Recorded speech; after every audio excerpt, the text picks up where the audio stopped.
All right, we are on the main card opener where we have Montenegro's Milos Janicic, 19-3, going up against France's Noah Gagnon. Both of these guys making their debut in the lightweight division. Both these guys have essentially like 90% plus finish rate. Noah Gagnon, all of his pro wins are by finish, if I'm not mistaken. I think it's 6 TKOs and 3 subs. Yeah. All of his pro wins are by finish. He's, I think, 0-1 to the decision. Yeah, he's 0-1 to the decision. As for his opponent, Milos Janicic, 18 finishes and 19 pro wins. He gets knockouts 11. He's got 8 subs, and he is also 0-2 to the decision. So both these guys are finishers, and they don't really like to go to scorecards.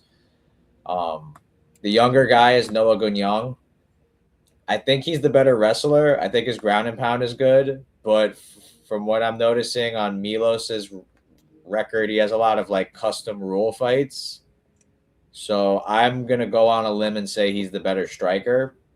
So in that regard, it kind of feels like a black and white fight. It's either Gagnon gets takedowns and he does damage with elbows and ground and pound, or Janicic is getting the better of Gagnon on the feet. Both these guys have been knocked out before, as well as both losing a decision. It's a tough fight. Like I said, I think Milos is a better striker. I think Noah is a better grappler. But I think I'm going to go with Milos Janicic. And the reason being is I could see that Gagnon's probably had the better level of competition in his most recently in his couple fights. And I could see Janicic's competition being questionable, but I think he's more in his prime. He's 29 years old, whereas Gagnon's 25. He's got more fights. I like his gym more than Gagnon's gym in France. We have 3 fighters on this card that are featured at this gym. I don't want to butcher the name of it, but this gym right here, Borlaki Club. You have the guy that's fighting Mark Vologden right here. Nikolic is fighting. Spasic is fighting. So I think all these fighters are doing their camp together. I think it's good morale. I'm going to go Milos Janicic by TKO in round. I'm going to go round 3 in a war. I think it's going to be just a fun scrap. I could see success from both sides. I could see momentum swings occurring. I think Noah Gagnon's want to establish the grappling early, but I just feel like Janicic got more dog in him. And I'm going to take a chance on Janicic because I don't really see too many fighters out of Montenegro. So I'm going to take a chance with Janicic. 3rd round TKO in a war. Yeah, it's a tough fight. Looking at the fight, these are 2 guys that more or less can do the same things the other guy can at a similar level. That being said, I'd say there's a very slight striking advantage to Milos and a slight grappling advantage to Noah Gagnon. Noah Gagnon, younger by a couple years. He's 25, whereas I want to say Milos is like 28 or something like that. But, I think this is going to be tough. Montenegro versus France. I do think the Serbian gym that Milos goes to is better than the French gym that Gagnon goes to. That being said, I do think, similar to Milos's training partner, Nikolic or whatever. Nikolic. I got that right. Okay, good. But they both get a little bit crazy, like going into the pocket and swinging. They do seem to have good offensive technique. Like they're throwing like good punches. They're not just wailing retarded, arm punches or anything like that. Like the shots are good. They just go a little bit crazy. Defense comes a little bit more secondary to them. Whereas I see Gagnon is a little bit more of a defensive fighter in this fight. He seems a little bit more tight with like the hooks he'll throw. He'll, have the high guard and, counter with like a tight left hook as he leaves the pocket or when you leave the pocket. And, I think that could benefit him in a fight against a guy like this that's a little bit more open and kind of wants to be in your face. I kind of favor the guy who's willing to be a little bit more patient and tight with his shots than a guy who's kind of wants to get in your face, no defense, and throw looping shots. Along with that, I do think Gagnon is the slightly better wrestler, as I said. And despite me thinking Milos is the better striker, I think style-wise, Noah Gagnon has actually got a pretty good style matchup to catch him in this fight on the feet. Looking at his last fight, Milos, he fought Alex Oliveira, who for some reason has moved back down to lightweight after leaving the UFC. he missed weight really badly in that fight, and they winded up having a catch weight at 161 because he missed by like 6 pounds. But I don't know why Alex Oliveira came back down to lightweight. Pretty much what happened is they were striking pretty evenly. Oliveira looked elusive on his feet, and then he pretty much failed a takedown, and Milos got on top and just started landing ground and pound, and fucking Alex Oliveira quit. And like I was expecting like a Hall of Fame slime out. No, Alex Oliveira just quit when Milos landed a couple shots, and Loki, the ref, got in there a bit early too. You know, it's tough. I do kind of see where Tony's coming from. Not a lot of countries from Montenegro or fighters from Montenegro. It'd be cool to see one make it, but I think there's probably a reason for that. I think the French regional scene is better than Montenegro, which I'd be surprised if he even fought in a Montenegro regional scene. I assume he's fighting in Serbia just because his gym is in Serbia. But I'm gonna go with what I think is the underdog, Noah Gunyang here. Yeah, slight underdog, younger, a little bit more technical, I think, in these situations. I think it's just a matter of style more than anything. I think his style is going to be good for Milos on the feet. I think he'll be able to catch him, and I do think he's the better wrestler. I think it'll be close. I could see him having a little bit of hometown bias. So I'm going to go Noah Gunyang, split decision, 29-28, where two of the judges see it that way. Milos starts hot. Noah gets a knockdown or something in the second, catches him with a tight hook, and then can kind of mixed martial arts his way in the third, despite Milos landing good shots. I think it'll be a close fight, but I got Noah Gunyang getting it done. I'm going to go with Milos Yancic. I'm going to join Tony in that one. I think, like he said, there's not that many, and I've seen a lot of French people like let me down in these fights, but I can't trust me a Frenchman, bro. French MMA needs to like tighten the fuck up, honestly. Like I think I need to see something, man. They got to show me something. I'm gonna go with Milos here. He trains out of Serbia, so he's probably gonna have the crowd advantage, I guess, because he trains there and stuff. Maybe he has like a fan base over there a little bit. Method. I was thinking about TKO, but he's only been finished once. So I'll go decision. 29-28. All right, as we move on to the middleweight division, where we have the UFC debut of Vlasto Seppo going up against Gilbert Urbina. Before I begin this breakdown, let me just get right.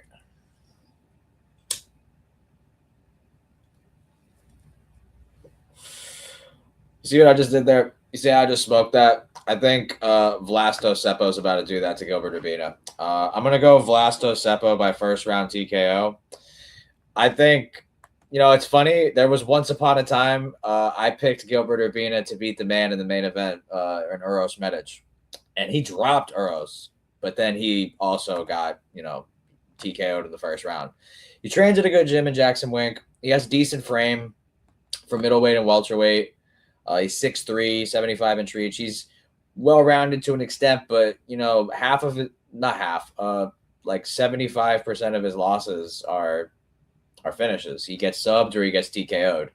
He has fought some level of competition in the UFC, Charles Radke, Brian Battle, Uros Medic. These are names that I look at. But he's the bigger guy, and he's finding a way to get knocked out by a former lightweight in Charles Radke. He's finding a way to get knocked out by a former lightweight in Uros Medic. Brian Battle is a welterweight who now fights at middleweight because of weight missing issues. I don't really think he's a real middleweight. The point I'm making is that Gilbert Urbina is the bigger fighter in these fights, yet he's finding a way to not use his reach and use his frame, and he gets caught. Now he's fighting an actual middleweight in Vlasto Seppo, El Chapo. Funny about his nickname, when they did the face-offs, because today they actually did the ceremonial weigh-ins, Urbina was talking shit to Seppo, talking about dead or alive, we bringing El Chapo home back to America. And he was getting up in Seppo's grill and trying to rile up the crowd and be a villain. I think that's, good for your brand, but I think you may have poked the bear in this one. I'm going to go El Chapo by first round TKO. 10 knockouts and 14 pro wins. I think a majority of them happened fairly early. Yeah. I'm going to go first round TKO. I think it's just going to be, I don't want to say the first exchange, but damn near. I feel like they're just gonna brawl, and I trust Seppo's durability more than I trust Gilbert Urbina's. He has been knocked out in sub before. If I'm Urbina, I'd recommend a grapple, but even then, I feel like Seppo, he's got a couple subs on his resume too. Extend the fight if you're Urbina, but I don't think you're going to be able to. I'm going to go El Chapo first round TKO in his UFC debut. Yeah, this is another Serb that likes to just pretty much go out there and just start swinging. I don't know why all the Serbs like to do that, but I kind of fuck with it. Vlasto's just like a spastic, and against Gilbert Urbina, he's gonna fuck him up for sure, without a shadow of doubt. Urbina sucks, but I'm gonna be honest. Like some of these fighters, like look at tape for them. I'm excited to see them. I don't think any of them are gonna be champ or anything. A lot of defensive holes, but Nikolic, the Janicic Gunyang fight, and Chepo, they're all like spastics. They love to like fucking just get in your face and just wing hooks, and I like it. And against Gilbert Urbina, that 100% can work against a guy that fraudulent and frail, weak chin. Vlasto trains. Oh, he doesn't show a gym in Tapology, but I looked it up. He trains at Spartacus Fight Team in Slovakia, and he trains at American Top Team in Zagreb with like Ivan Urslan and guys like that. I don't know, how good they are compared to like the American Top Team, but it's a well-known brand. As long as it's not like McDonald's over there, we're just like using the name of it to, make a gym. But that being said, I still have to pick him here. It's fucking Gilbert Urbina. I like that he fights like a spastic, but 31, a little bit older than some of the other prospects we got coming out of the card, but a little bit more ready now. He tatted up like a fucking Russian mob member. He goes hard. Vlasto Chepo, first round KO. All right, sorry if y'all see me chuckling like a fucking high school kid at fucking in the back. I just need a look. Gilbert Urbina looks like the type. He looks like the type of dude to rape somebody in prison. And then look at this motherfucker. He looks like straight out of a fucking Taco Bell commercial. This dude's gonna get fucking railed. He's fucked. I think he's gonna get first round KO'd here. That's just that I'm going with. What's bro's name? Sorry, I got caught off guard. El Chapo. Yeah. Oh fuck. The RGB bad boy gotta be one of the fucking sorry, I should have rephrased it. YouTube, don't take our shit down. But the dude nicknamed El Chapo, that dude, he looked like he's coming straight out of prison, just seeing the nearest person that just fucking looks like a bitch and just goes, "Where are you going? There's prison rules. You dropped the soap." He looks like he's gunning down, shanking everybody, shivving the guards. He looks like he just ready to go into town. He don't even look like the guards. He don't even look like the guards can hold him down. I think bro's gonna slime him out. I shouldn't have went too far. I think I went too far on this fucking bit, but I was just chuckling because bro looks straight out of a fucking Serbian prison.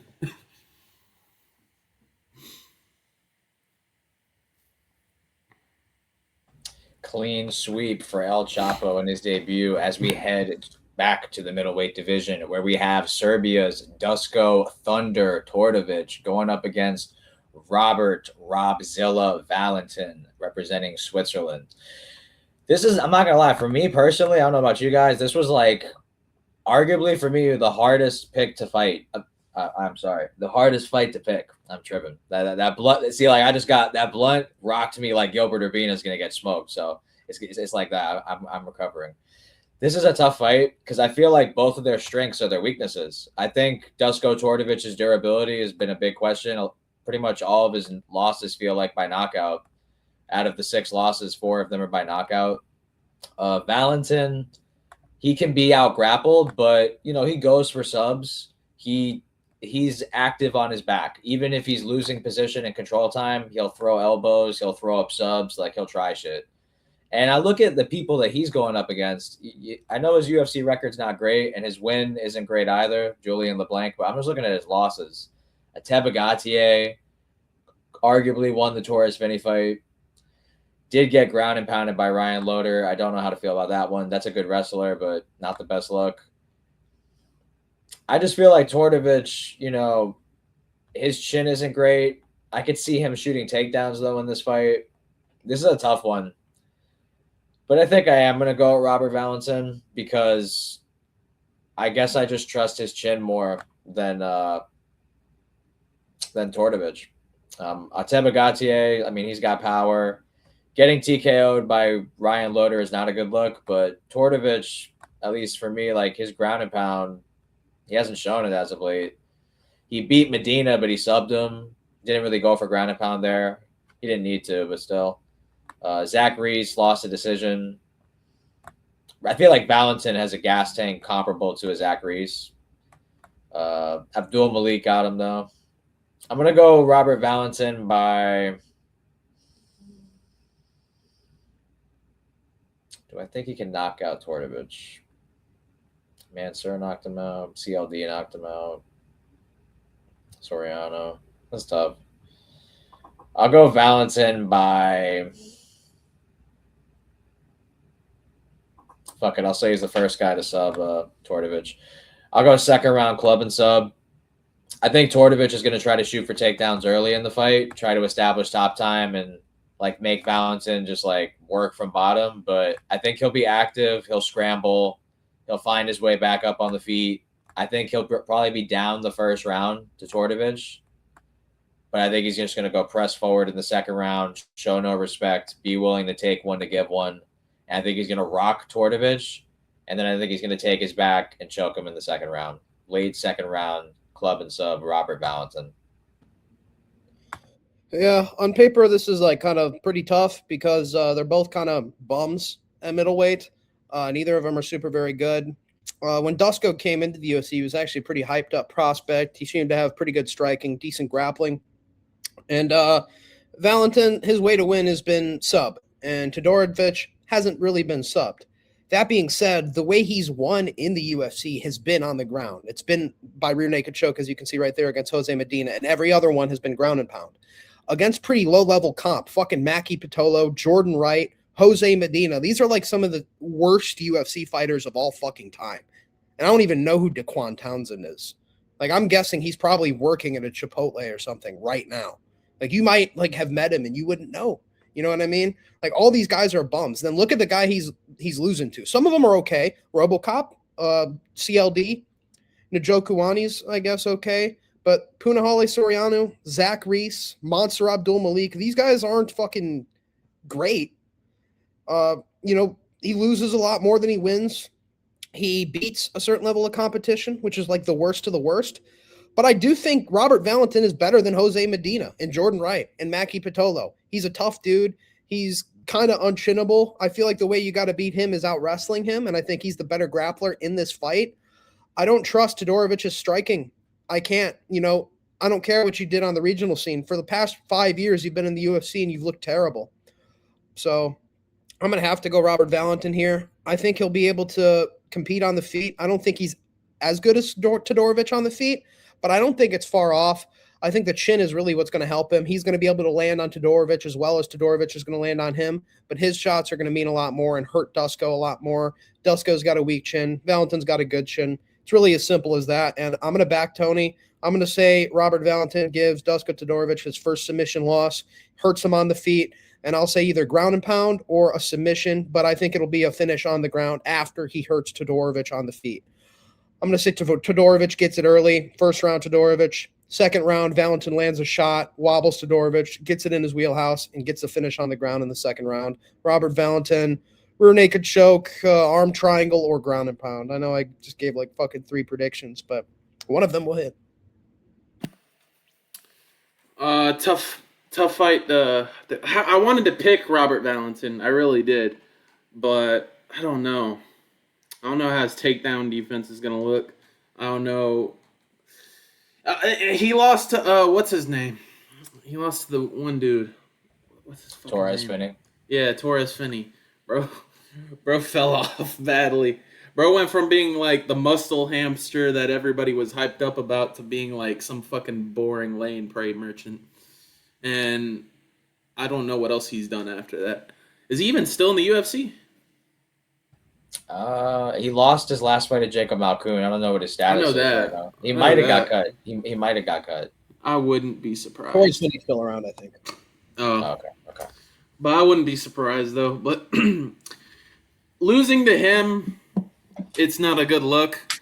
I think I'm gonna go with Dusko Torovic here as well. I think I just can't, man. I have to see, like, this is kind of the fight where he has to show me like he fully improved. Like his last fight, he did look good. I'll give him that. He did look good in his last fight, but I gotta see. I gotta see if he. This will be the one. I mean, I'm not trying to sit here and act like Dusko Torovic is like some fucking. He's like some big name that you that'll shock me if he beats, but it's one of those fights where I gotta see the improvements made. Like you losing to Torres Finney, I didn't like. On paper he should be beating him. No pun intended, Anthony Smith. But I don't know what method to pick. I'll go decision. 29-28. All right. As we move on to the feature fight of the evening, we have the heavyweight debut of Alexander Rakic going up against Marcin Tybura. Battle of Serbia and Poland. I think Marcin Tybura is a guy who's been there, done that in the heavyweight division outside of fighting for a title. He's kind of just about did everything outside of that. He's seen former champions. He's seen like highly ranked contenders, and he's seen up and coming prospects. So he's seen a lot of things. I think Rakic is the better athlete, obviously, coming from 205 to 265. The biggest concern with him is his chin. I feel like Tybura is really not particularly good at anything. I guess in this matchup, you should say he's the better grappler, at least from like a sub standpoint for sure. And he'll try to wrestle. So yeah, I'll say he's the better grappler in this fight. But outside of that, his striking, he'll throw the body roundhouse, but he doesn't do anything crazy. He has okay cardio for a heavyweight. I think Rakic to cover like this line, like he's a big favorite. Their speed advantage, the kicking game, I think that's going to be like pretty big early. He does have decent takedown defense. I feel like he should be able to stuff Tybura's initial takedown. The biggest question with him is his chin. He hasn't won a fight since the Thiago Santos fight. I think he'll be the faster guy here. I don't think Tybura's power is anything crazy. He's got 9 TKOs and 27 wins. Barring his chin being gone, I think Rakic is the better athlete. I think he'll be significantly faster than him. I think the kicks will add up. Yeah, as long as he doesn't get rocked, I feel like he wins this fight. I could see a decision or a TKO. I think because he hasn't won a fight in like 500 plus days, he's going to want to be aggressive. But he is coming off a knockout too. So maybe he will be like more cautious in that regard. But I think Azamat to Tybura is a different style. And you look at his losses, it's Blachowicz, it's Prohaska, it's Ankalaev. These are good fighters. Volkan Ozdemir, like all of his losses are pretty good. I'm going to go Alexander Rakic by... I could see him being safe and coasting to a decision, defending takedowns and just landing points.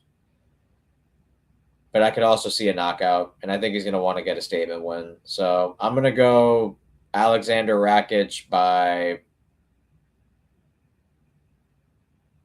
second round TKO. I think he's going to stuff takedowns. I think he's going to chop the legs and eventually set up a recreation of the Jimmy Manawa knockout. I think he's going to defend takedowns early. I expect Tybura from the bell to be hell bent on trying to get a takedown, stall as much time, just extend the fight. But I think leg kicks will add up. The jab will be landing. He'll be in and out. I think Rakic is going to look really good, and it's going to eventually set up a high kick knockout in round 2. Yeah, this is a big comeback for Rakic, and it has a good chance to be like a feel good moment for him and for the fans in general. Because Rakic, like when he came in, like he kind of was like, yeah, this guy might be champion someday. Like he was one of those guys where a lot of people were thinking, like, oh yeah, he'll be champion once he gets his shot.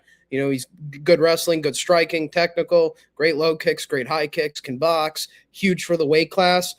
But he just ran into an ACL tear in the Blachowicz fight, where I honestly felt like he was going to go on to win in boring fashion. He was losing on the feet, then he just decided to lay and pray him out. I feel like he could have got a decision win by doing that, but he got injured, came back to fight like the best version of Yuri ever, and then had a really close fight against Magomed. And then the Azamat loss isn't very good to me, but I feel like that was like a fragile Rakic, no confidence, lost like the last 3 of his fights, probably thinks it's his time to go. 4 in a row. He's not a big name, but the UFC gave him another chance. He moved up to heavyweight, which I like from him. He's got abs at heavyweight. He didn't do what fucking Pereira or Jamal Hill did and gain a bunch of weight. He weighed in like 236, 237. Pretty much just didn't cut weight, added a little bit of muscle, which is how you're supposed to do this if you're a light heavyweight moving up, specifically if you're a light heavyweight moving to heavyweight, because heavyweight's got a big range of weight you can weigh. You're deciding to be, a more athletic, faster guy and not change your body chemistry a crazy amount and just be the guy you need to be against slower, fatter competition. Tybura's fucking 40. Like, he's old as fuck. He's not a great fighter by any means. The only reason people think he's like okay is because he's a heavyweight. The only reason he's ranked is because he's a heavyweight. And he can beat guys that also fucking suck and can't get over their own stomach when they wake up in the morning. Rakic doesn't have that problem. He's honestly, like, as far as heavyweights go, he's kind of carved out of steel. He kind of looks the same way. He's obviously weighing a little bit more around the gut, but he's got abs. He's got visible muscles. That can't be said for people like Tybura, which is crazy to say, but we all know this. They're fat at heavyweight. They are not athletes. They just have like some wrestling or like some striking, and that's it. That's why like fucking everybody thinks Gable's going to be a champion just because he isn't fat, just because he's athletic. And like, I think Rakic, I don't think he'll be champ, but I think he could honestly get into the top 5, like at least the top 10. Like, these guys are not good at heavyweight. And Rakic has always been a big light heavyweight. He's had good kicks, well-rounded. I think he fucking makes a highlight of Tybura here. I think it's a great moment for him in his pretty much home country to get it done by fucking nasty head kick or just some TKO. And this is a fight to do it. I don't think he gets out-wrestled by Tybura. I can't really remember a time he's ever been out-wrestled. You could say the Ankalaev fight, but I don't remember him ever really even getting a takedown on Rakic. I remember you could argue that Rakic won that fight and Ankalaev just had to Marab Max and cage hold him. Like, he's been knocked out and he's looked bad, but he's never been out-wrestled. And that's how Tybura has to win his fights. So I think Tybura's going to run into a jab, get hurt. Rakic is going to feel the moment, fucking rip a body kick or a head kick or a knee, something nasty, and just fucking flatline Tybura in the first round. First round KO, Alexander Rakic is heavyweight and becomes another contender once again. Yeah, I'll keep it short and sweet. I'm going to go with Rakic as well. I don't think fucking Marcin Tybura is any good. I think he's just a blob to be slaughtered, honestly. I remember there was a time where I wanted Alexander Rakic to be the fucking light heavyweight champ. There was a point. I really do like Rakic. I hope he does what I think he's gonna do, and I think he's gonna. I'm gonna call it here. I'm gonna go for it. Half court shot here. First round, late first round, TKO. I think he's just gonna get it done. I don't think it's that big of a take. I think he can do it. He's normally to be like a second or third round finisher, but I think he's gonna make quick work of Tybura. I don't think Tybura is anything. I think he's shit. I don't think he's just a blobber. I don't think he is going to blob Rakic. I think Rakic is gonna catch him with a head kick or some body kicks. Like he's gonna make him crumble. I'm gonna go with late first, Alexander Rakic, TKO. Clean sweep for the heavyweight debut of the Rocket as we head to the light heavyweight division, the co-main event of the evening. Former champion of the world Jan Blachowicz, 29-11-2, representing Poland, going up against undefeated Navajo Sterling, 10-0, representing New Zealand. It is New Zealand, right? Not Australia. Yeah, New Zealand. Uh, Interesting fight here. Originally, this was supposed to be Bogdan Guskov co-main event rematch with Jan Blachowicz, but as we know, he took the fight with Ankalaev last weekend on short notice, and now we have this matchup. Navajo Sterling is a exciting young prospect out of City Kickboxing, where the current champion resides, Carlos Ulberg. Similar kind of game plan style, point fighter, above average athlete, not small, good size for the division. What I will say with Navajo that I think kind of separates him a bit more than an Olberg and an Izzy, not separate, but just makes him a little more different. I think his grappling comprehension is better. I think his takedown defense, his scrambling, his awareness, his urgency, I think it's better than an Adesanya for sure. Olberg, we haven't really seen him have too much trouble on the ground outside of when he's fatigued, but Navajo Sterling does a pretty good job, and especially considering his last fight where he beat Ian Kutalaba, but early in the fight, Kutalaba had like a guillotine and had a good position on it. I think he's legit, but he's still very young, at least for the division. He's 28 years old. That's young for light heavyweight.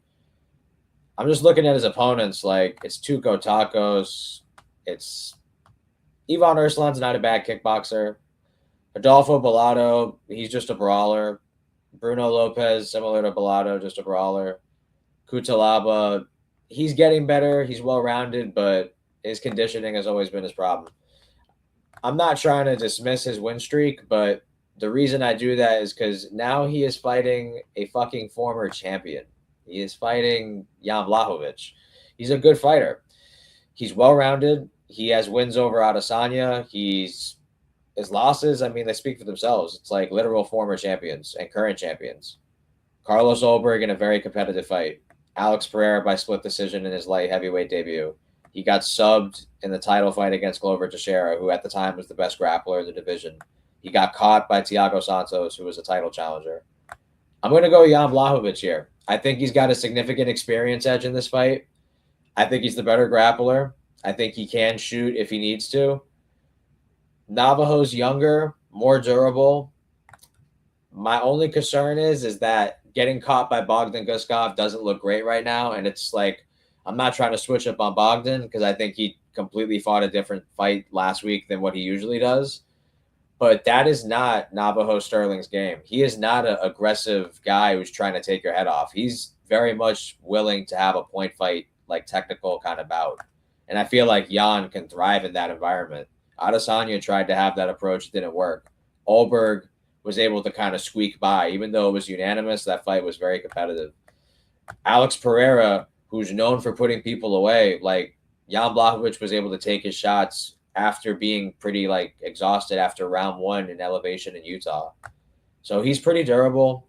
He's only been knocked out twice in like, what is this, like 40 plus fights. I mean, I'm going to go Jan Blachowicz by, if there's a finish, I don't think he'd TKO Navajo. I think he would sub him. But I'm going to go Jan Blachowicz by decision. I think this is just too much of a push too soon. This is a former champion. I've picked against him like in his last couple fights, but I think this is just way too much of a push for Navajo Sterling. Him being minus 300 in Serbia, I just don't buy it. I think this is too much of a push. Yeah, give me Jan Blachowicz by decision. I think he can get takedowns. He can get sub attempts. I think he can hang in the striking. Navajo's not really a power puncher. He has some knockouts recently, but this is a different level. So I think he's got one more in him. I'm going to go Polish power by decision. Savvy veteran performance.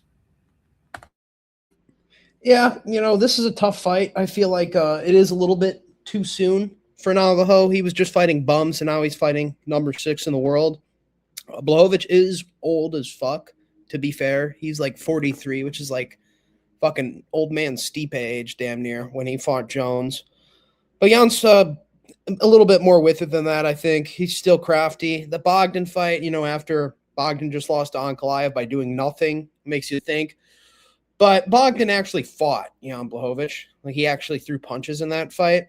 So that's something to note as well. And if anybody won that fight, it was Blachowicz, despite it being a draw. He's had a lot of draws. He's had a lot of close losses against Ulberg and people like that. And, Navajo is definitely the most similar to Adesanya and Olberg out of people Blachowicz has fought. He seems to do pretty decent against that city kickboxing style, beating Prime Izzy and arguably beating Olberg. That was a very close fight where I think most people probably do believe Blachowicz won that fight. Now he's coming in, pretty much he's facing a younger, less experienced, less dangerous version of Olberg and Izzy. Only been able to get 2 KOs against Bruno Lopez and Cutelaba, where Cutelaba, like Cutelaba fashion, fumbles a finish, gasses out, and gets TKO'd. Bruno Lopez is just there to be hit, but he's made it a close fight with, or maybe I shouldn't say close fight, but he shouldn't be taking some of these guys to a decision, like Tuco Tokos or Adolfo Bellato, guys that we know have shitty chins. And it's not like he doesn't hit them or anything. He does hit them. They just don't go away. So, you have to question the power of Navajo. I do think he's a good kickboxer. I think he's got a better grappling base than Adesanya did at that time. I would say he reminds me the closest of Olberg. He just doesn't have like that left hook trap card like Olberg does. He slept a lot of people with like that tight left hook. Navajo doesn't really have a shot like that he goes to that just is like the money shot. He's kind of just mixes it all together. I would say like it's like the straight right or something, but he never KOs people with it. And he's got a decent left hook himself, but Blachowicz is known for a left hook. He's known for a left body kick. He's known for good low kicks. He's known for a left high kick. Like Blachowicz has got his moves that work for him.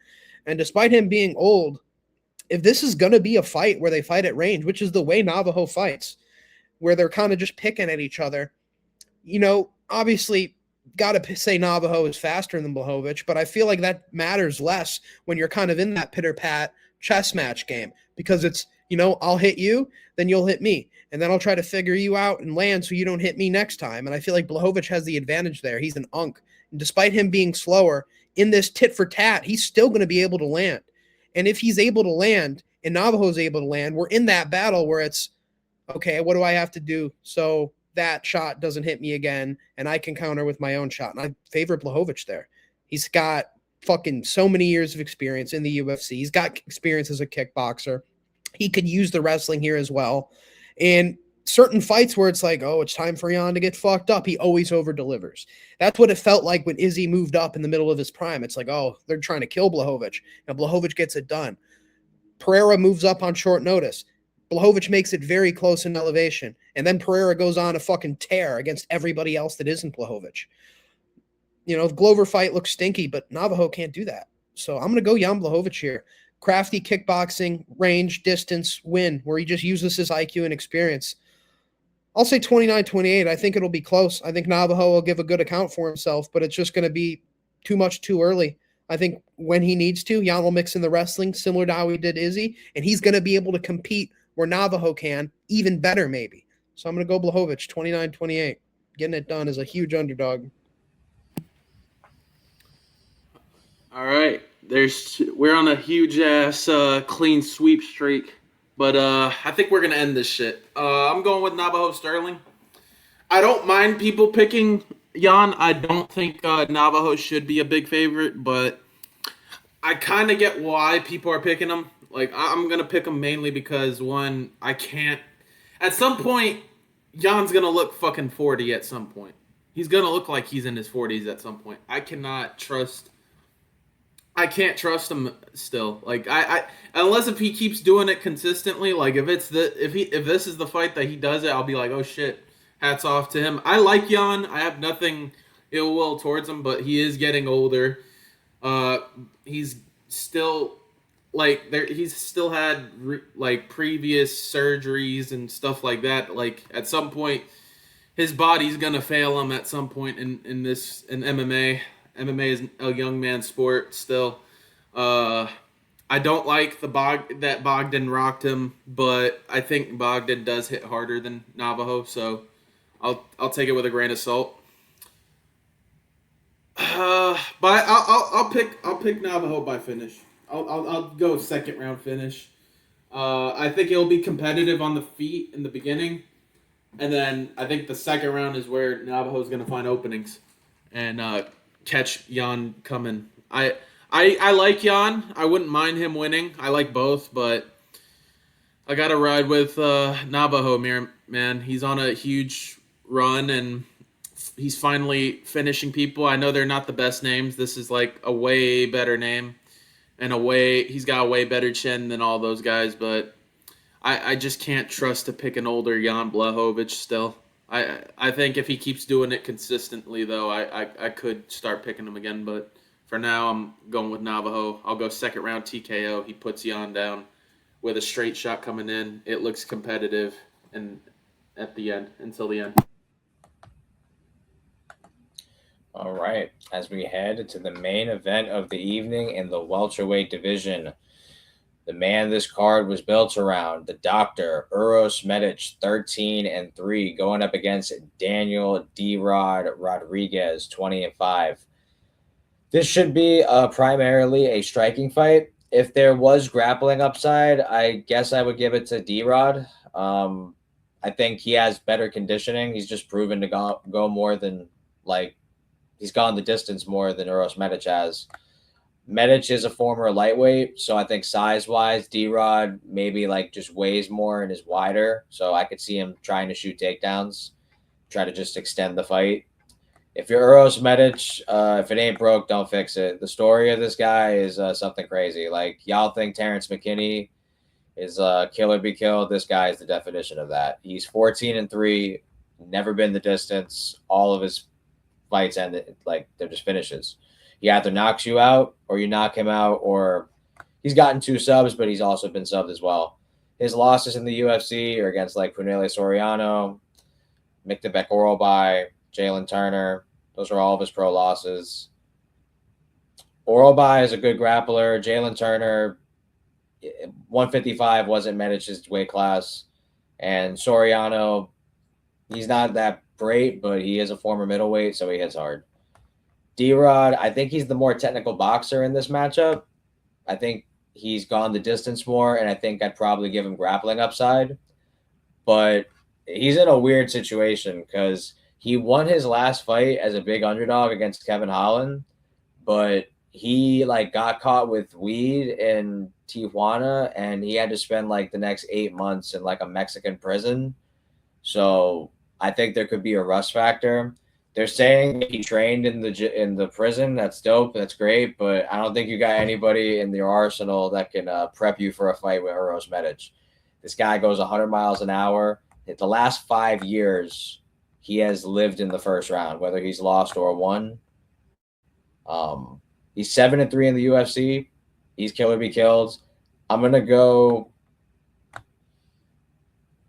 Yeah, I picked him first round against Jeff Neal. I think Jeff Neal, on paper, I would consider better than D-Rod. So at least prior to that fight, I'll go first round TKO Uros Medic. I just think the speed is going to be significantly visible. The difference in the two of them, it's going to look like a lightweight speed versus like a fat welterweight.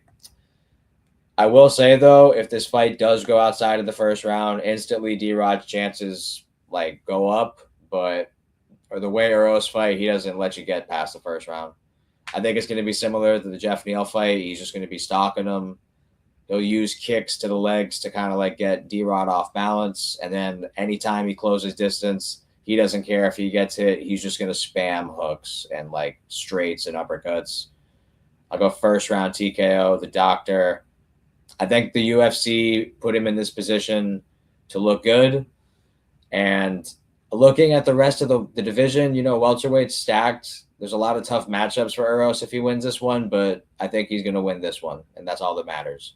So I'm going to go first round TKO, Uros Medic. He's going to starch D-Rod. Yeah, main event, UFC Serbia. Kind of a weak main event, all things considered, but of course, this is kind of like made for Medic. Like, as soon as this card got announced, we're like, yeah, Medic is probably going to main event against somebody. It is against D-Rod, who's like probably like 14 ranked or something like that. But yeah, I mean, it's not a bad fight. I think it's highly favoring Medic. Not only it's in his home country, but D-Rod's a good boxer, but he's a bit slow. He's older. He's like 39. Medic is 33. Had a ton of time in a prison. You expect him, like, you know, okay, well, you're not training with UFC fighters. You're not sparring or anything like that, but you're probably getting in pretty crazy physical shape. He kind of looks the same. He kind of still has like that inch or two of blubber on him. He doesn't look like this crazy Jack D-Rod. He kind of looks the same. Medic looks in better shape. They're listed at the same height. I do think in the face-off, D-Rod seemed a little bit taller, but that could just be, like Medic's posture. D-Rod's got a couple inches of reach advantage. I want to say it's 70 inches for Euros and 74 for D-Rod. There's a chance he could catch Medic. Medic's defense has never been his strong suit, but his offense is really what does it. He gets in the pocket and he likes to swing. He's pretty good at timing the shots too early. He comes in switched on before a lot of his opponents have time to switch on. And that's kind of where he's made his bread and butter, just getting in people's face and sleeping them in the first round. D-Rod's a little bit more veteran savvy. Euros has lost against mid opponents in the past, and he's also made like close fights with people you shouldn't be making close fights with if I'm going to trust you to, make a run in the rankings. Like having a 3-round war with Semmelsberger isn't really great if I'm going to pick you in the future after this fight. Like even against somebody like Leon, I know we've talked about that before, but somebody who's got a little bit more craft to him. I don't really think D-Rod has that craft. He's kind of just a boxer. He kind of got outboxed by Neil Magny. You know what I mean? And that's his game. He's a boxer. Neil Magny isn't a boxer. And he was able to get jabbed up by Neil Magny and subbed. I think if Neil Magny can land shots on you, Euros can too. I think he's going to go out there, have zero respect for D-Rod. He knows he just came out of a prison. This is his moment. It's his home country. Probably one of the only times they'll go to Serbia for a while, unless it's just going to be like the new UFC Baku where they just go every year now. But regardless, this is a big event. I don't remember the last time they've even been there or if they have, but I think Medic he's gonna rise to the occasion and sleep D-Rod in the first. Just get in there, slip a jab and hook over the top. Just force D-Rod to fight him and throw too much early, and he'll just read it and catch him. Euros Medic by being a first round demon. All right. Here we go. Main event. I don't really gotta say much. I think at one point, once I heard that he got back from prison, I thought shit. I've been seeing footage of him training and stuff. Maybe D-Rod is actually locked in. Nah, but like Alex said, he still looks pudgy. I don't know what bro was getting on over there, but it looks like the training in the Mexican prison wasn't enough for him to stay in shape. I thought he was going to be locked in and stuff, but I guess not. I think this will still be a fun fight. I think low-key this is it's not like the greatest main event in the world. Obviously I think Medic is going to slam him out, but if D-Rod comes in perfect, if he comes in sharp, this could be a dog fight. Both men are kind of known to have dog fights. D-Rod is kind of he's not good at being the underdog, but he has had some sneaky good wins where we didn't expect him. I thought Kevin Holland was gonna slime him out, and he ended up nearly knocking out Kevin Holland. Dude does have some decent power, but Medic is different, bro. I think Medic is gonna slime him out. It's in Serbia. He's gonna make that the crowd roar with a statement here, and I'll go. I think they're gonna have. I think the first pocket fight, the first they enter the pocket and they just start ramming shots. The first shot that I think is gonna take D-Rod out. First round, or maybe second round KO. I'll go first round. Uros Medic KO via counter hooks. All right, there you have it. Those are UFC Belgrade picks and predictions. We appreciate you guys for watching the video. Make sure to go like and subscribe. Is there anything else you guys would like to add, or we're good to go? Not really. Serbia. All right. Peace.